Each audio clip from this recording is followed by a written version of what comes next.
run. कहानी की शुरुआत होती है भविष्य के साल 2142 की दुनिया में, जब एक मानव स्पेसशिप एक ऐसी जगह पर पहुंचता है जहां कभी कोई घटना हुई थी और पहले के स्पेसशिप का मलबा पड़ा है। वहां साइंटिस्ट एक रहस्यमय कलाकृति को बरामद करते हैं, जिसे एक समूह के साइंटिस्ट लेजर का उपयोग करके खोलते हैं। यह पता चलता है कि यह कलाकृति वास्तव में एक एलियन की लाश है और साइंटिस्ट इसे एक्सपेरिमेंट के लिए ले जाते हैं। इस बीच रेन नाम की एक लड़की अपने रोबोट फ्रेंड एंडी के साथ जैक्सन नाम के ग्रह पर एक तारे की खनन में काम करती है। खनन एक कंपनी द्वारा चलाया जाता है जिसका नाम वेलेंड्यूटानी है और हर कोई उनके लिए काम करता है बदले में खाने और शरण के लिए, लेकिन सीमित मात्रा में। तो वो जल्द ही ग्रह छोड़ने और दूसरे ग्रह इवागा जाने की योजना बना रही है, जहां वह थोड़ी ज्यादा आजादी के साथ रह सके। इस इरादे के साथ रेन और एंडी कंपनी के कार्यालय में जाते हैं ताकि वे अपनी यात्रा के कागजात बनवा सकें।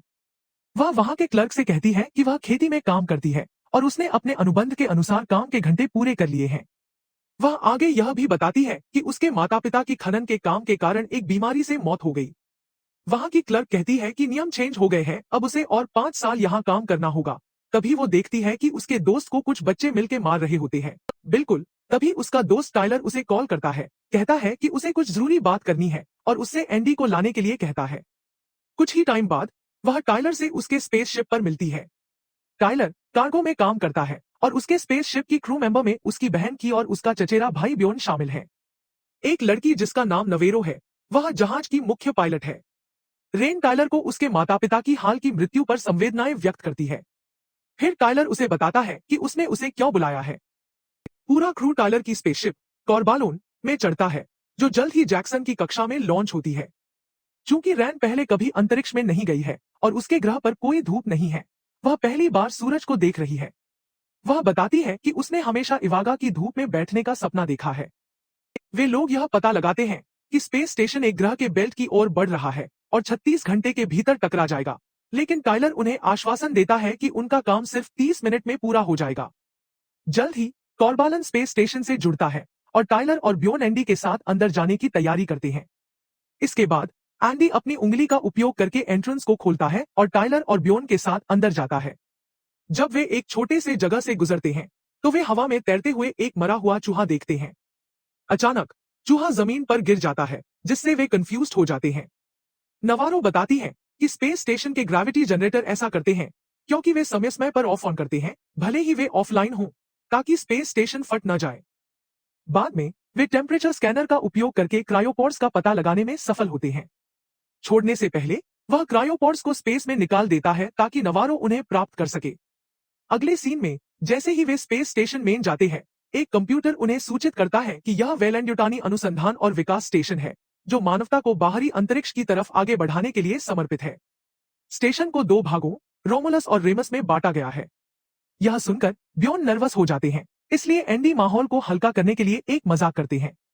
हालांकि ब्योन बेतुके ढंग से जवाब देते हैं कि वह इवागा जाने के लिए बेताब है, क्योंकि एंडी को उस ग्रह पर एंट्री नहीं है क्योंकि यह एक रोबोट है। एंडी यह सुनकर चौंक जाता है कि रेन ने उसे क्यों नहीं बताया। यह सब देखते हुए रेन सोचती है कि ब्योन एंडी के प्रति इतना बुरा क्यों व्यवहार कर रहा है।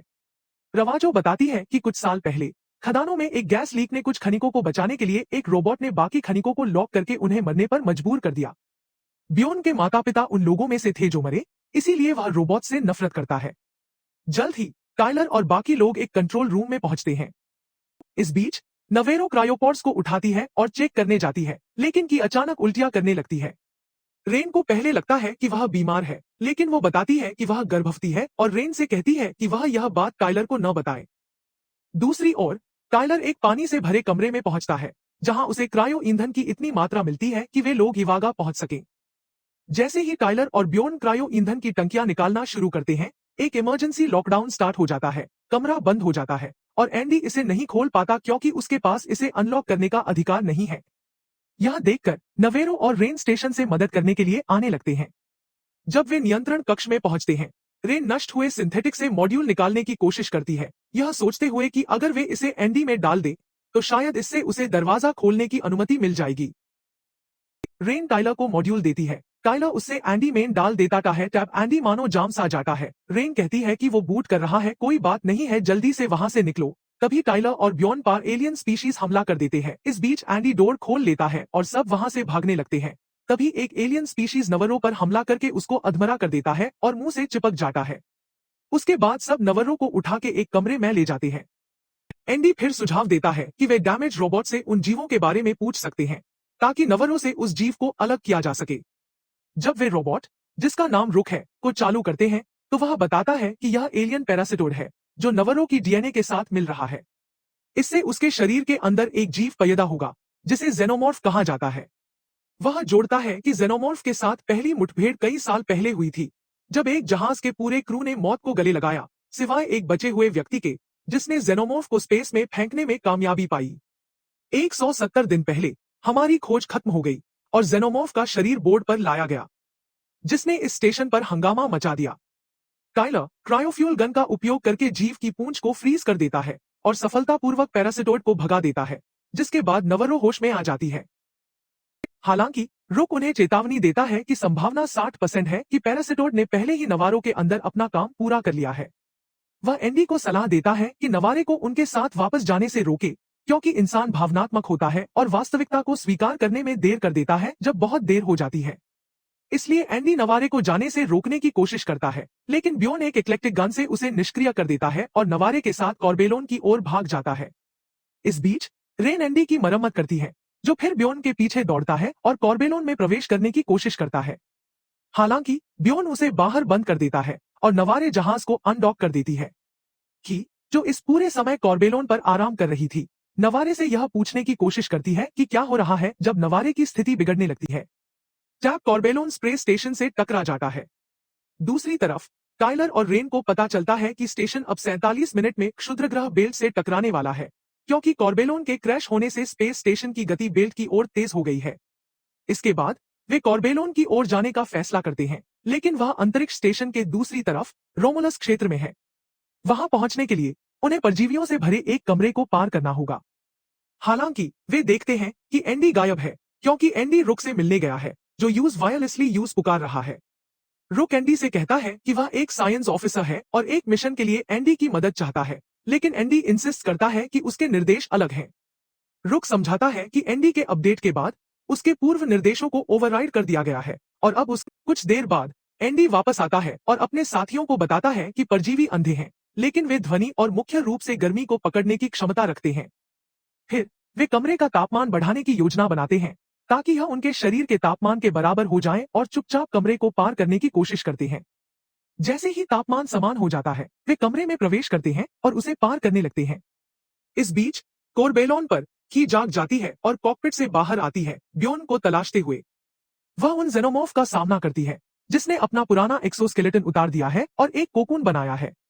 तभी ब्योन पीछे से आता है और जेनोमॉर्फ को करंट देने की कोशिश करता है। उसके टेसर को कोरबेलोन की बिजली आपूर्ति से जोड़कर और कोकून में घुसा देता है। जेनोमॉर्फ अपने कोकून से बाहर निकलने लगती है और की शिप से भागने की कोशिश करती है लेकिन वह दरवाजा नहीं खोल पाती। कॉम्स का उपयोग करते हुए वह टाइलर से सहायता मांगती है जो परजीवियों से भरे कमरे में है। टाइलर उसे दरवाजे की चाबियां खोजने के लिए निर्देश देता है। आखिर मेन केईआई चाबियां पाती है और दरवाजा खोलती है लेकिन तब तक जेनोमॉर्फ पूरी तरह से स्वस्थ होकर बाहर निकल चुकी होती है। तभी केईआई शिप में गिर जाती है जिससे वह बेहोश हो जाती है। दूसरी ओर टाइलर की बातों ने परजीवियों को सतर्क कर दिया है इसलिए वे वहां से भागने का फैसला करते हैं। बाद में केईआई फिर से होश में आती है और देखती है कि जेनोमॉर्फ उसे खोज रही है लेकिन वह सफलतापूर्वक उससे बच जाती है। वह जेनोमॉर्फ को अपने दोस्तों के शवों को कहीं ले जाते हुए देखती है जिसके बाद वह हैंगर से बाहर निकलने की कोशिश करती है। हालांकि दरवाजा नहीं खुलता और एक सायरन बज उठता है। जल्द ही टाइलर और उसके दोस्त वहां पहुंचते हैं लेकिन एंडी केईआई के पीछे जेनोमॉर्फ को देखता है और दरवाजा खोलने से मना कर देता है, यह जानते हुए कि जेनोमॉर्फ उन पर हमला करने का मौका तलाश रहा है। टाइलर और रेन की विनती के बावजूद एंडी दरवाजा नहीं खोलता और जेनोमॉर्फ केईआई को मारकर उसे ले जाती है। दुख में डूबी रेन एंडी से पूछती है कि उसका मेन कमांड क्या है। एंडी समझाता है कि उसका मेन कमांड बदलकर कंपनी के लिए केवल काम करने का हो गया है और डॉकिंग के दरवाजे केवल तभी खुलेंगे जब वह उस मिशन को पूरा कर ले जिसे रुक ने उसे सौंपा है। इसके बाद एंडी उन्हें एक प्रयोगशाला में ले जाता है जहां रुक बताता है कि इंसान बहुत तेजी से कम हो रहे थे। इस समस्या को हल करने के लिए वह एक ऐसे प्रोजेक्ट पर काम कर रहा था जिसमें उसने जेनोमॉर्फ के जीनोम को बादल कर एक तरल पदार्थ बनाया जिससे इंसान अधिक जीवित रहने की क्षमताएं प्राप्त कर सकें।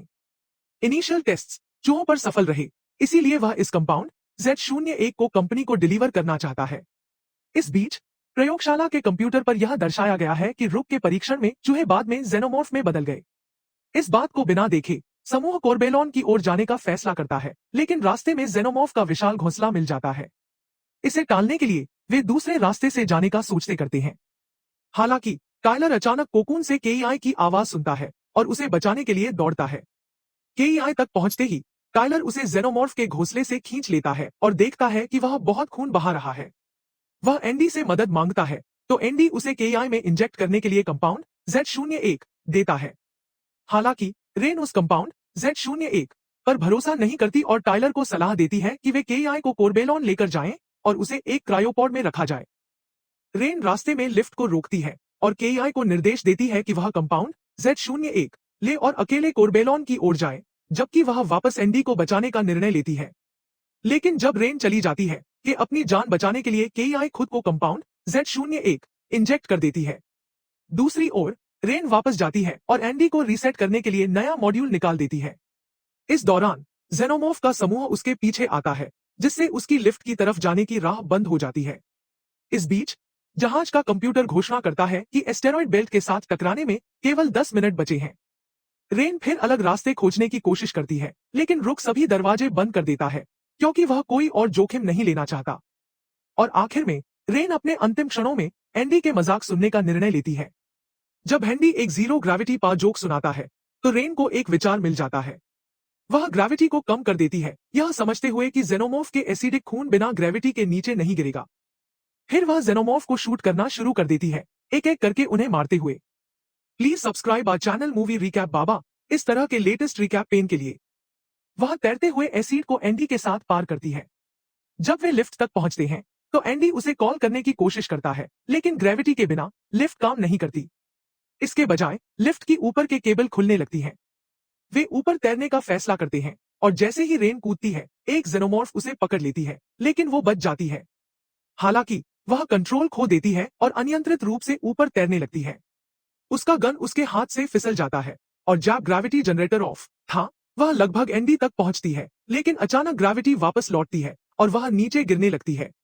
इससे पहले कि वह फर्श पर गिरे एक जेनोमॉर्फ उसे पकड़ लेती है, गरजती है और उसे संक्रमित करने के लिए एक परजीवी को बुलाती है। एंडी और रेन मिलकर जेनोमॉर्फ के समूह को मार देते हैं और रेन और एंडी शिप में आ जाते हैं। रेन फिर केईआई को एक क्रायोपॉड में रखती है और जहाज के नियंत्रण को वापस ऑटो मोड में डालती है, रूक को यह बताते हुए कि उसने उसके योजनाओं का पालन न करने का निर्णय लिया है, जिससे वह अपने अंतिम क्षणों में हताश हो जाता है। जैसे ही रेन खुद को एक क्रायोपॉड में डालने की तैयारी करती है, केईआई का पॉड अचानक बंद हो जाता है क्योंकि उसकी हालत बिगड़ जाती है। रेन तब देखती है कि केईआई का पेट फुल टर्म प्रेग्नेंट वुमन के पेट के आकार का हो गया है और उसका घाव पूरी तरह से ठीक हो गया है और वह समझ जाती है कि की के साथ क्या हो रहा है। कई एक कैप्सूल दिखने वाले जीव को जन्म देती है। रेन उस जीव को बाहर फेंकने की कोशिश करती है, लेकिन वह उसके हाथों से एसिड के कारण फिसल जाती है और गिर जाती है, जिससे एक मानवाकार जेनोमॉर्फ उभरता है। एफआईआर वो मानवाकार जेनोमॉर्फ कार्गो बोगी में भाग जाता है। रेन कार्गो बोगी में उतरती है और उसका पीछा करती है। इस बीच एंडी होश में आ जाता है और केईआई तक पहुंचता है, जहां वह आदम जेनोमॉर्फ के साथ सामना करता है। जेनोमॉर्फ, जो आकार में बहुत बड़ा हो गया है, एंडी पर हमला करता है और उसे चोट पहुंचाता है। रेन जल्दी से एक अंतरिक्ष यात्री का सूट पहनती है ताकि वह खुद को सुरक्षित रख सके और योजना के साथ कार्गो बोगी की ओर जाती है। वहां वह जहाज से खुद को बांधती है और कार्गो बोगी को मैन्युअली बाहर फेंकने के लिए लीवर को खींचती है। जैसे ही वह आखिरी लीवर खींचने वाली होती है, जेनोमॉर्फ उस पर हमला करता है, उसे नीचे गिरा देता है। जैसे ही वह एक और हमले के लिए जाने वाला होता है, रेन उसके जन्म कैप्सूल से एसिड पलट देती है, जिससे कार्गो बोगी के फर्श में एक होल बन जाता है और वह और जेनोमॉर्फ दोनों अंतरिक्ष में गिर जाते हैं। रेन मानती है कि जेनोमॉर्फ अंतरिक्ष में गिर गया है, लेकिन वह वास्तव में जहाज के नीचे लटका रहता है। उसी समय उसे यह समझ में आता है कि उसका एंकर केबल अंतिम लीवर में फंसा हुआ है, इसलिए वह केबल को खींचती है, जिससे कार्गो बोगी अलग हो जाता है और जेनोमॉर्फ प्लैनेट के बेल्ट में गिरता है। आखिर रेन वापस अपने स्पेसशिप में पहुंच जाती है। आखिर में वह एंडी को एक क्रायोपॉड में रखती है, उसे सुधारने का वादा करते हुए, और जहाज को इवागा की ओर ऑटो पायलट पर सेट करती है। आखिर में वह अपना अंतिम संदेश रिकॉर्ड करती है और फिर अपने क्रायोपॉड में प्रवेश करती है, यह उम्मीद करते हुए कि वह इवागा में जागेगी।